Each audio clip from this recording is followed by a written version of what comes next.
रामकृष्णपुर घाट से। अच्छा, क्या कहा उन्होंने? उन्होंने बोला स्कूल में ले जाने के लिए। अच्छा। स्कूल का कोई भी बड़ा स्कूल में लेकर चलिए, जैन विद्यालय लेके आए। अच्छा, तो आप लोग बताएं कि जैन विद्यालय। हाँ, जैन विद्यालय। अच्छा, आते वक्त कुछ बात हुआ आप लोगों की? नहीं, हम लोग से कोई बात आप लोग कुछ डिमांड किए? नहीं। हम लोग को बोले आस्ते आस्ते चलने के लिए, चल रहे थे। अच्छा। হাওড়ার বেসরকারি স্কুলে হঠাৎই হাজির রাজ্যপাল। পড়ুয়া অভিভাবক ও শিক্ষক শিক্ষিকাদের সঙ্গে কাটালেন বেশ কিছুটা সময়। শনিবার সকালে হঠাৎই রামকৃষ্ণপুর ঘাটে এসে পৌঁছান রাজ্যপাল। সেখানে কনভয় থেকে নেমে দাঁড়িয়ে থাকা টোটো চালকদের কাছ থেকে স্কুলের বিষয়ে খোঁজ নেন তিনি। তারপর একটি টোটোয় উঠে সটান পৌঁছে যান বেসরকারি ওই ইংরেজি মিডিয়াম স্কুলে। পেছনে আরও দুটি টোটোতে তার নিরাপত্তারক্ষীরা আসেন। স্কুলে প্রায় ৪৫ মিনিট মতো সময় কাটিয়ে ফিরে যান রাজ্যপাল।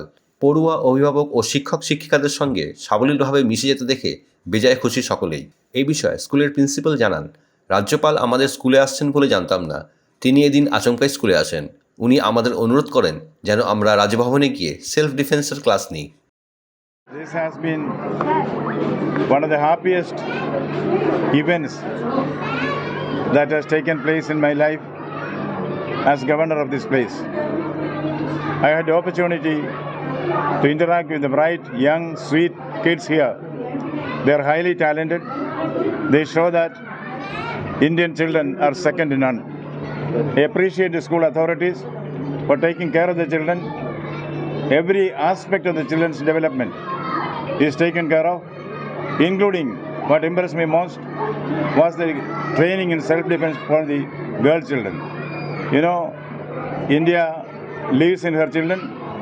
It is said, the child is the father of the man.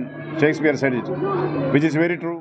এটা মানে আপনারা ওই মিডিয়ার লোকেরা আরও বেশি ভালো বলতে পারবেন যে আমাদের স্কুলেই কেন এলো, কেন আমার কাছে কোনো প্রায়র ইনফরমেশন ছিল না যে উনি আসছেন। সাডেনলি আমাকে ইনফর্ম করা হলো অফিসে গিয়ে কি গভর্নর আমার সাথে দেখা করতে চান।